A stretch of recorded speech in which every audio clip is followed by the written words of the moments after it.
Troy University is getting closer to a pre-pandemic normal with the latest set of guidelines pertaining to COVID-19. Beginning this fall, what we've done is we've taken a position that we will follow the guidelines and recommendations from the CDC. So there are no special exceptions or considerations to make at a state level or local level.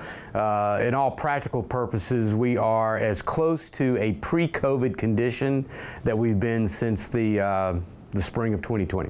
One of the biggest changes to university policy relates to individuals who have been exposed to COVID but have had no positive test. The most significant change in our procedure is that in the past, if a student, faculty, or staff member was exposed to someone who was positive with the COVID-19 virus, then they would fill out a form through the Dean of Students and they would go into a quarantine situation, and that period of quarantine would be considered an excused absence or an illness day for the faculty or staff.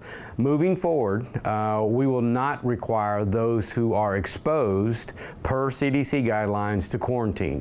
What we're following is the CDC's guidelines of wearing a quality mask and being mindful of your symptoms, and if you start feeling bad, then don't come to class and don't come to work. And if a student tests positive, the procedures are still in place for reporting to the university. So if a student tests positive, then what they would do is they would fill out the form through the Dean of Student Services office, and the days that they are out because of their positive status would be excused as a sick day.